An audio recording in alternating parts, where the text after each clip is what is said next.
Hi everyone, my name is Liam O'Malley and I teach level 3 criminology at Burnley College. So we just thought we'd do a little video to give you a little bit of an insight and an introduction into criminology. This video goes alongside an information sheet that should have been made live on the Burnley College website. And this, along with that information sheet, will talk you through what criminology is, the kind of units you'll study and topics you'll study within it, as well as pointing you in the direction of some things you could be doing in your own time. And on the information sheet, there are some specific tasks and activities for you to do to prepare you for the course. Okay, so what I'm going to do within this is I'm just going to kind of talk you through this presentation that will appear on your screen any moment. And first thing that I want to get into is what criminology is the definition of criminology. So what we're looking at in criminology, as you could have probably guessed, is the study of criminal behaviour. But we're looking at it on an individual, social and natural level. So individual level is more looking at the human psyche and the psychology behind why crimes get committed. Social is looking at the sociological explanations behind it. And then natural is looking at the biological. I will go into those in a little bit more detail in a minute, but that's kind of the gist of it for now. But then also you're looking at the criminal justice system as a whole, the institutions that make up that criminal justice system, such as the police, the courts, etc., and looking at how effective they are at managing, controlling and preventing crime within contemporary or modern day society. So I'm going to just very briefly speak to you about UCAS. If you came to us on an open evening, you probably were told by me a little bit on what the kind of what the course is first and foremost, but also how it's seen and recognised by universities. Now, this course is recognised by UCAS, which is the organisation you apply to university through. It carries UCAS points. So UCAS points, each university will have some entry requirements. They'll either just have grades like A, B to get onto the course, or they will have a set of UCAS points, such as 160, for example. So this course carries UCAS points in the same way any A level would. Now, when I say any A levels are level 3, just like this applied diploma is level 3 as well. One thing I do want to say, though, is that some universities, and we've got to make this clear, very, very rare circumstances, this though, by the way, but some universities might be less willing to take the diploma. Some elite universities might only accept the A level. Now, we have to tell you that because we don't want you to sign up to the course and then you to come unstuck later when it comes to applying for university. So it might be worth researching if you've got any idea which uni you're going to, and I'm sure that's only a few of you who've got any real insight into that, and that could change anyway. But maybe the other thing that you could do is maybe just kind of, if you don't want to take my word for it, have a little bit of a research into kind of how accepting universities are of diplomas, and you'll probably see that, you know, the vast majority of them are. So and we're not just talking like middling universities or anything like that. The you know, some of the best universities doing it will be only a few that wouldn't accept this or might be a little bit more reluctant to take it. But I feel like we've got to say that, and we've got to get that out there to you guys, like I said before, just so that we're not coming unstuck later on. Okay, so that's a little bit on UCAS. In terms of a course overview, you'll do 2 units per year. So in year 1, you'll do changing awareness of crime and criminological theories. Now, the first unit is an internal assessment. So coursework, project, whatever you want to call it. Now, you will do 2 pieces of internal assessment over the 2 years. And that is unit 1, so your first one in year 1, and then unit 3, crime scene to courtroom, in year 2.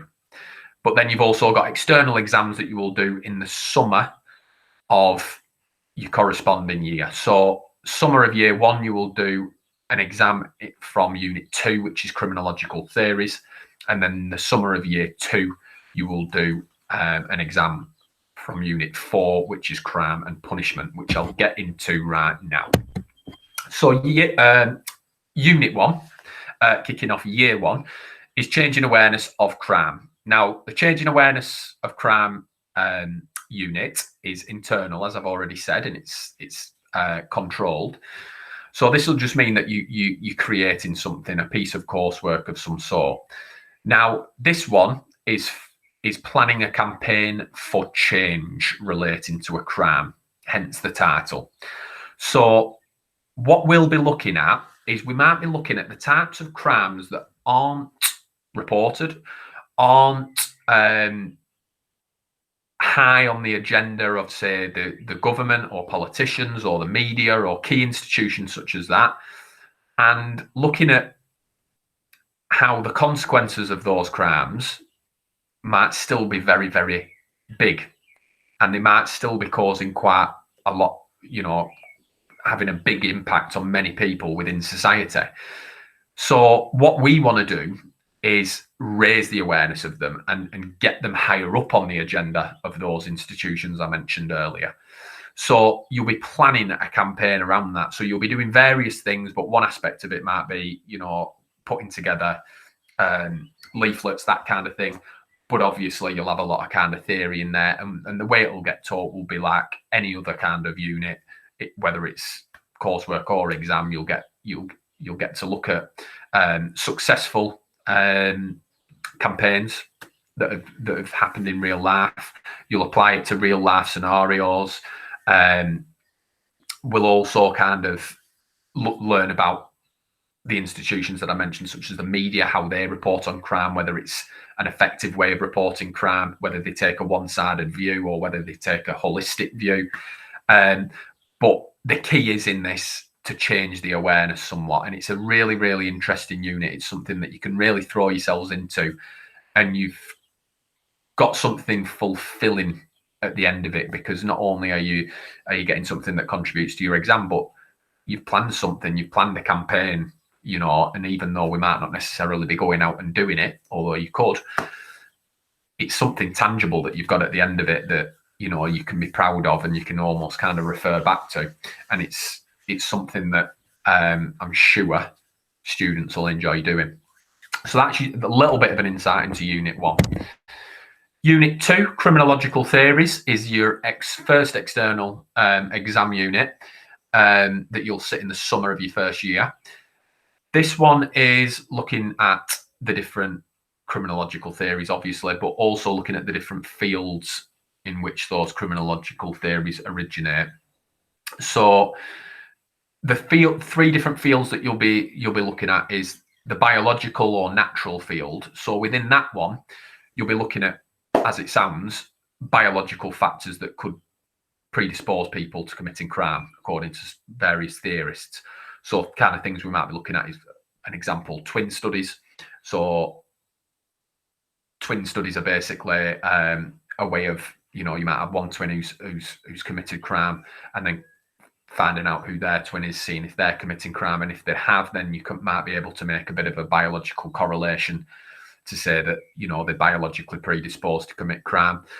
You might also be looking at some slightly older theories, which look at physiological factors like the way that you look and whether that can actually be a predictor of crime. I know it sounds bizarre, but there are theorists who've said that. So that's the kind of thing you'd be looking at within that field. We'd also be looking at individualistic or psychological theories. So if you are doing psychology alongside this, that's great. So theorists such as Freud and Bandura, so looking at learned behaviors, as well as kind of studying the human psyche and how that can potentially be a predictor of crime, conscious and unconscious behaviors, and so on and so forth.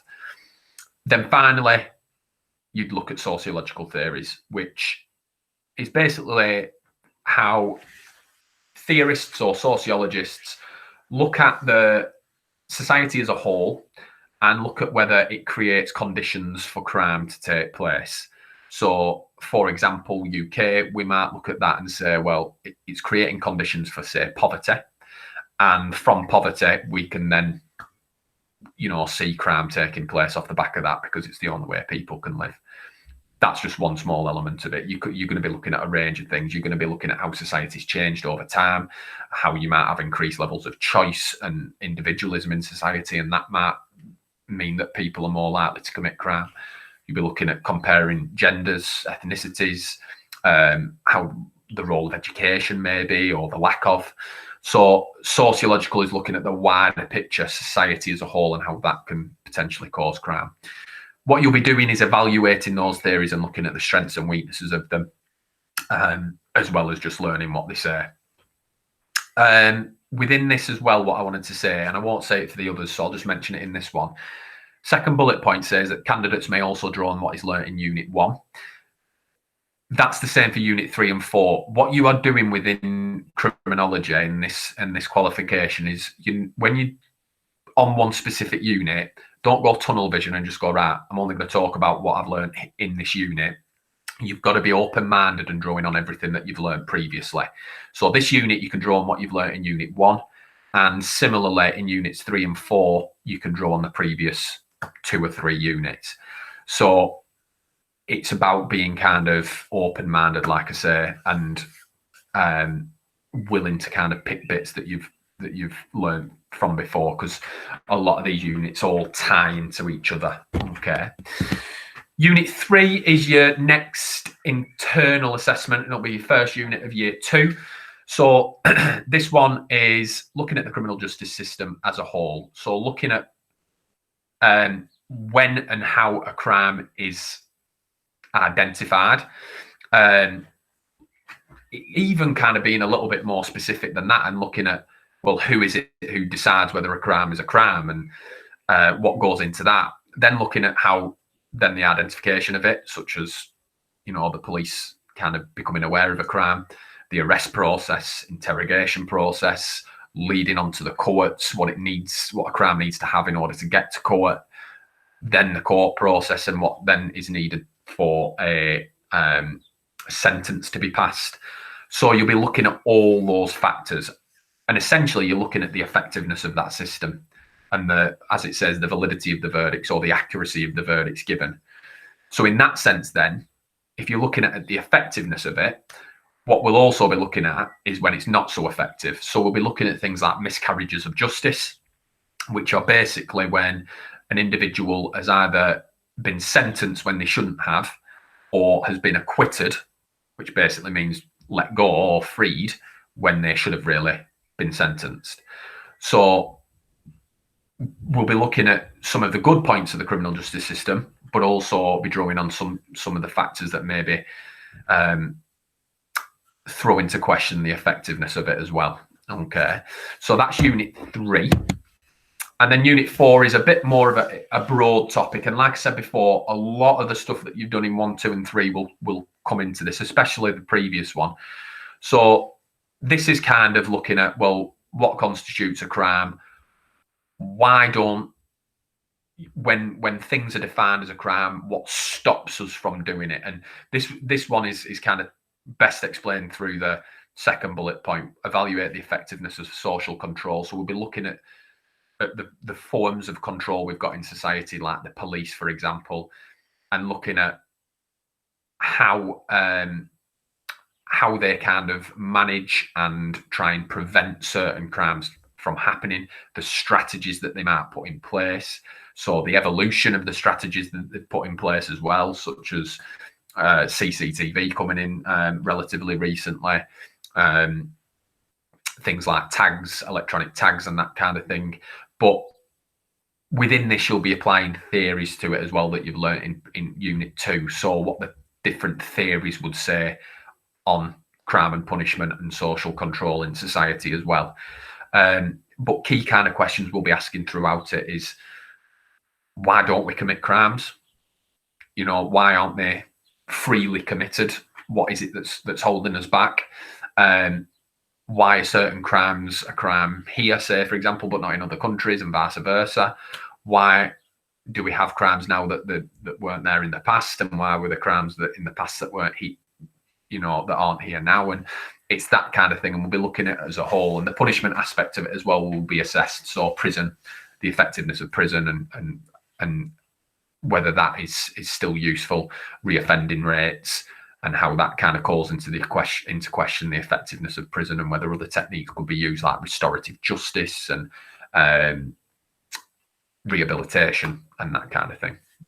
So that will be an external exam as well, that one. So that's your crime and punishment unit.